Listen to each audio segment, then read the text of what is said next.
Hi guys, and welcome back to another video. Behind me, as you can see, is the CFMoto 450MT. I chopped in my Scrambler 400X for this bike. Ordered the bike in September, put on a deposit from the guys from Bike Treads in Swindon, and it was a long wait for this bike, and but I'm actually glad I did it. And I'm going to make quite a few videos about the bike as I get used to the bike and how I get along with the bike and how it also compares to the Scrambler. I know you can't make a direct comparison, but at least I can give you some ideas of how the bike feels and differs compared to the Scrambler as I get used to the bike. You know, it's something new. It's something that I haven't ridden for much. I've only done about 200 miles on the bike, and but yeah. In this video, I just want to show you around the bike, and we can jump on it and just go for a quick little ride, because I want to get out, I want to get the 600 miles done so I can get it in for its first service, and then we can start opening up the bike a little bit more. But so far so far it is a really nice bike. You know, a lot of guys are saying that it feels like the Tenere 700, just in a smaller version, and that's a very valid statement, because I had the T7, and in my books for my riding, I do small little roads and whatever, and a bit of gravel here in the UK, but mostly on the road. And I class myself as a motorbike rider. I try and get out as much as I can. I also commute to the bike to work and back. So I class myself as an average rider. So I'm not going to be a full-blown gravel expert, and I'm not going to be a road expert. I like to ride motorcycles because I like motorcycles. And you know, I keep it contained. You know, the braking period, I know a lot of people say yes, you need to do it. Some people say just ride the bike normally. I like to follow along as much as I can, but I'm not going to sit on the motorways at 40 miles an hour or 50 miles an hour. You know, I'm going to do 60, 65 miles an hour or 70 miles an hour if I need to get home. You know, it's a vehicle, it needs to go. You know, we are in 2025, but I let the bike warm up and all that lovely stuff, so I'm going to thrash the bike when it's cold and so forth and so forth. But yeah, this video is just going to be a quick little walk around the bike and show you the little bits and bobs of the bike, and then there's quite a few videos that's going to follow. So if you want to follow along, subscribe to the channel. And also give this video a thumbs up so it gets shared out to other people if they're interested in the CFMoto. So just a quick little story. So I picked up the bike last Monday, took a day's holiday, and you know, when you have a new device and you don't know how the thing works, it is you could get caught out. And that's exactly what happened to me. So you know, I've been watching so many videos on this bike. It's actually scary. You know, I've pretty much watched all the Australian videos because they had the bike way before us, and then all the guys here in the UK, Nathan the Postman, and all the guys, you know, just like digging deep into the upgrades and so forth and so forth, and. Eventually get the bike. I set up the app, you know, got the app installed, registered the VIN number, everything is perfect. Get on the bike, and because the clocks and stuff or the display is set out differently, I couldn't really see the fuel gauge and whatever. So I thought to myself, yeah, I've got a day off, I might as well just jump on the bike and go for a long ride. Perfect. Jump on the bike, get out the dealership, get a bit of use to the bike. You know, everything is different. You know, the bigger wheel in the front compared to the Scrambler 400 is different. The bike feels almost like a long suspension bike in the front. the gear shifter is higher. You know, so all these little things that you, when you get on the bike the first time, it feels different. The one thing that I did find is that the seat was nice and comfy. It's very soft compared to my Scrambler seat. It was soft compared to the T7 seat, so it's a very comfy seat just off the bat now.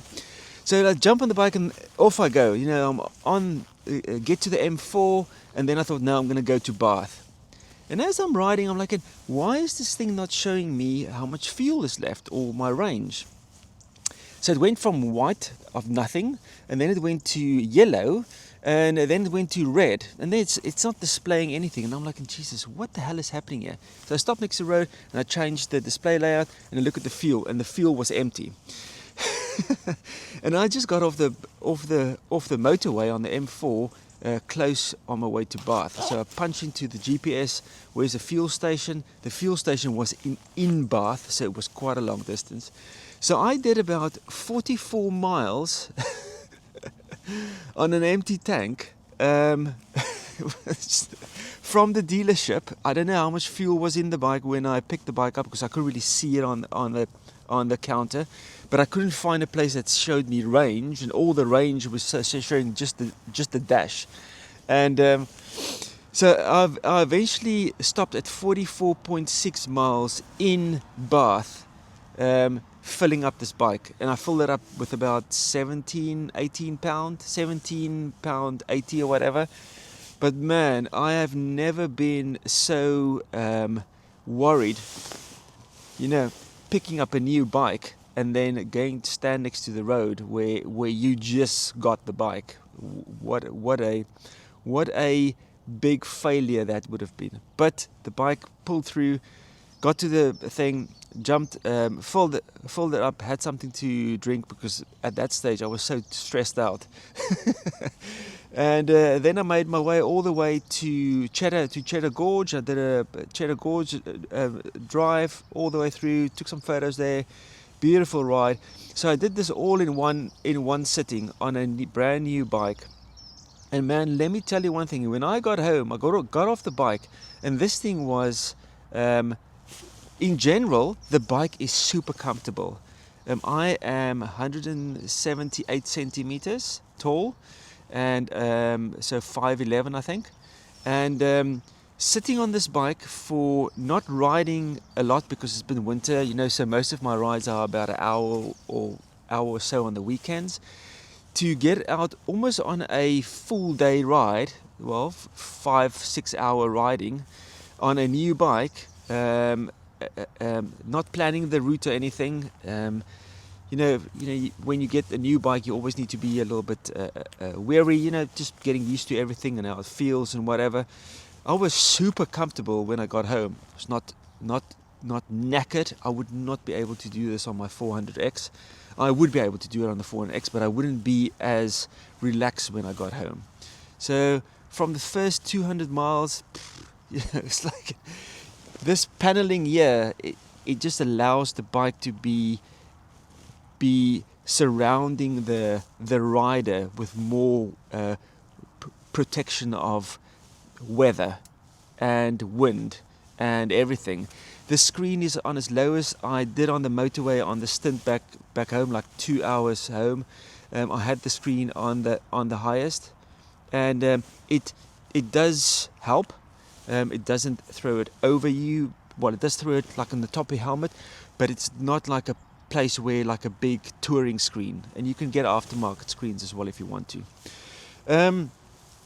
But that was just my initial thing. I just need to document that stuff because I want to keep this for my reference as well. That when you buy a new bike, just make sure that you familiarize yourself with all the controls and stuff before you set off. Because, man, you don't want to be stuck next to the road with or a flat tire or not properly inflated tires, because you all assume the dealer does all these things, or an empty tank. So just be aware of that. So let's have a look around the bike. Okay guys, so there you go, CFMoto 450MT. As you guys can see, I went for this color specifically because the Scrambler was that matte green, and I was looking for a little bit of color, to be honest. There's the engine, 450cc. It says actually there 449 cubic centimeter, CFMoto. And this is what I was talking about, the gear lever being a little bit too high. This gear lever as well, it's foldable, big old foot pegs, wider than anything else that I've bought before as standard. I'm going to keep the rubbers in, don't really need to take that stuff out. There's the key for the under seat, if anyone is interested in that. And then going to the back, it's quite nice that they also put a little sticker on the side. I used to like to keep this in an app, so I know what the tire pressure is, and I did check it last night, and the dealership did make sure that it's all up to pressure. So we've got a 21-inch tire on the front, and we've got an 18-inch at the rear. It's a 1990 front 21 and a 140/70R 18 on the rear. They say 32 psi on the front and the rear. So we have got CST tires. It's a CST, and there you can see 140/17 R18s, and then it is a Ambro A4 tire. It's tubeless tires. I love this rim. You know, it's like a matte. The tubeless rims, absolutely brilliant, man. It just looks absolutely awesome. Small little things, you know, small little details on the bike. And this is the seat. The seat reminds me of a BMW seat. Might offend a lot of people, but it's really soft. Meaning, for me, it is comfortable. I thought to myself, oh, my bum is going to hurt. And as you can see, it is wide here. And you can see as well for the pillion, it's a nice wide flat seat. And you know, these grab handles, absolutely epic. Big, nice, easy to hold on, round. But yeah, you can see the seat shapes nice and slim in the middle. So for you know, shorter riders, it's easier to get your feet down. But yeah, very nice. You can see as well, you know, if you're sitting on the bike, you've got these two side panels and then the screen. You almost sit inside the bike. So again, you know, the paint job. This is a nice pearl white, and then I don't know if you can see this, but this is something that I struggle to find to see on the videos. This is almost like a camo pattern. This, the black. So it's not just normal black. It's like a matte, grey black with a camo pattern. Really, really nice. So there's the adjuster, nice and easy on both sides. It's got a click as well. This is the mirrors that everyone talks about. It's like the double take mirrors, it just folds in. The thing is, the mirrors at 70 miles an hour, it is rock solid. You know, a 75 on the Scrambler, the mirrors rattle so much that you can't see, you can't see behind you. Nothing wrong with it, just to let you know. But this pattern here, it's almost like 3D printed. Really, really nice. On the left hand side, you've got your navigation. You've got your ABS on and off, you've got your turn signals, and you've got your horn, so that's all fine. It's got adjustable levers on the front. On the front of the left-hand handle as well is your flasher and forward for your brights. Your little TFT screen. On the right-hand side, they actually made something a little bit of a different design here. And this design is like a square, triangle shape for the brake fluid. Again, something a little bit different, and it looks nice. There's the start stop, and there's the hazards, and there's the key and the little screen. Yeah, and this is also where the people say is the mounting bracket, where you can put a GPS on, or you can mount something to this bar. What else can I show you quickly? The guys are saying that the ultimate add-on hand warmers fits perfectly on this bike. It plugs in, and the hand warmers is built into the grip, so that's also quite nice. You don't have to have an additional monitor or adjuster. That's what I do like. Indicators on the front, and there you can also see the front of the bike, because you don't see a lot of a front view, a full front view of the bike. And listen, some people will love the front, this type of look, and some people will not. So it's not for everyone. I'm not saying it's for everyone, but if you're looking for an adventure style bike that has got wind protection and is not too big, and the price £5,600 for a whole motorcycle, whoosh, that's got everything on that you need to jump on and go touring. So the lights, just see a bit more detail of this.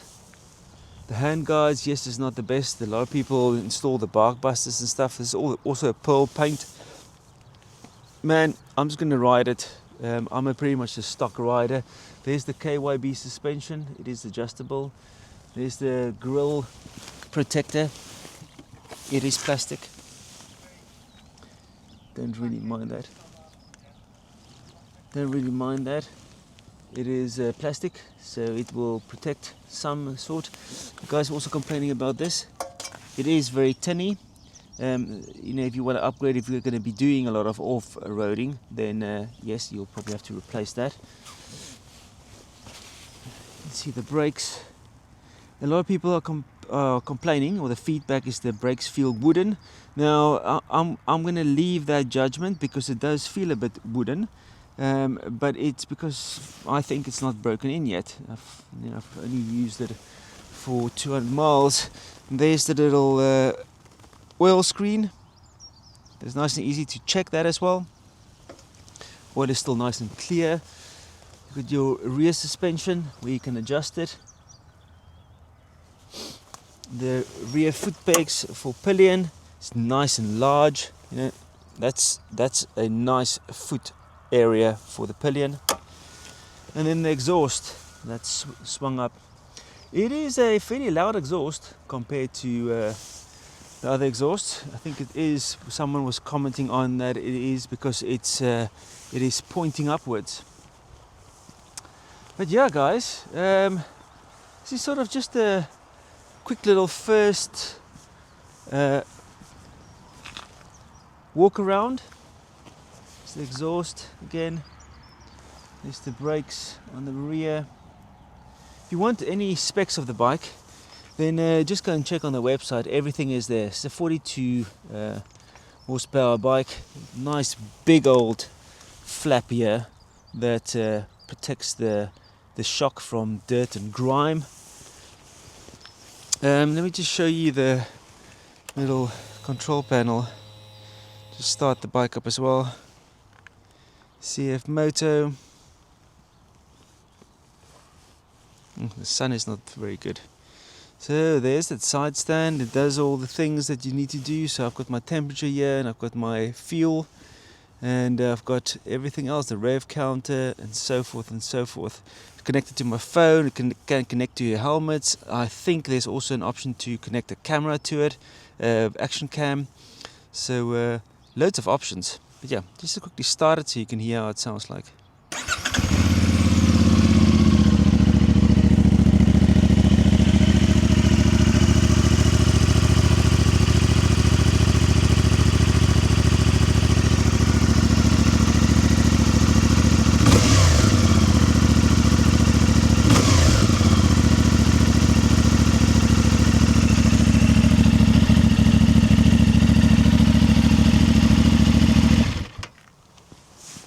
So okay guys, that was just the first little look around the bike, and I just wanted to document the first sort of experience I had on the bike last week Monday, just so I have that as a little reference for myself as well, to not make that mistake again of driving off without checking that there's fuel in the bike, or enough fuel for a longish ride. But yeah guys, if you've got any questions about about the bike, please drop it in the comments below. I'm going to be riding and making more videos. You know, I sort of mull over things and think about when I ride and how it works and how it feels and so forth. And then I will make a little updated video as I go, as I get used to the bike, as I put more miles on the bike. I can give you guys some feedback. But that's just my initial thoughts. You know, if you want the specs of the bike, it's all on the internet. It is all I can say. It's a lot of bike for the money, and if you want a lot of bike for your money, where you can put 2 people on here and pretty much go anywhere for that amount of money, and then have some cash left to spend on upgrades, like if you want another bash plate, or you want auxiliary lights, because some people like to ride in the winter as well, when it's darker as well. If you want to do new hand guards, if you want to buy a GPS system, you know, all these things. You know, if you have a new phone or a new bike, you have to buy a phone holder and the mount. If you go for the SP or the quad lock stuff, it's all £150 or £200 for all these things. It's everything is quite expensive. I've got a few things coming from AliExpress. Again, everything, all the give me a second. All the little upgrades or accessories you get for the bike is very cheap. It's very interesting. Now, if you look at a BMW or a Yamaha or Honda or whatever, if you go and buy accessories for it, it's usually quite expensive. Just in what I've seen, the kit for this bike is very reasonable. Like the pannier boxes, there's so much stuff. You know, there's a site called Mr. Wang that you can go and have a look at. It's also in China. It's very, very good stuff. AliExpress, there's just loads of options to buy additional kit for this bike. It's almost like the accessories has been there for so long compared to the bike, where on the Triumph they still don't have heated grips for it, the OEM stuff, because I like to buy the OEM stuff if I can get it. Like I was still struggling to find a screen for the Triumph. You know, I've had the bike for a year and a half, you know, so bizarre. You know, it's just almost like they were caught off guard with spares. But yeah, go and check out the bike. Go to a dealership and see if you can test drive one. I know the stuff is rare as hen's teeth at the moment. The guys were saying that they were hoping for, I think, 15 bikes to come into them, and only like 4 came in or whatever. I was lucky that I jumped on the wagon that I wanted this color, because most of the people want the grey, and this one was actually available. So I'm very happy that I managed to get it. I managed to get a good deal on my Triumph as well as a trade-in, so I'm paying exactly the same a month for this bike compared to what I was paying for my Triumph. So super happy. Insurance was also the same as the Triumph, so yeah, I'm very happy. But I know I'm going to stop waffle, and I'm actually going to get on the bike and enjoy some riding, because that's what I bought the bike for. The sun is out.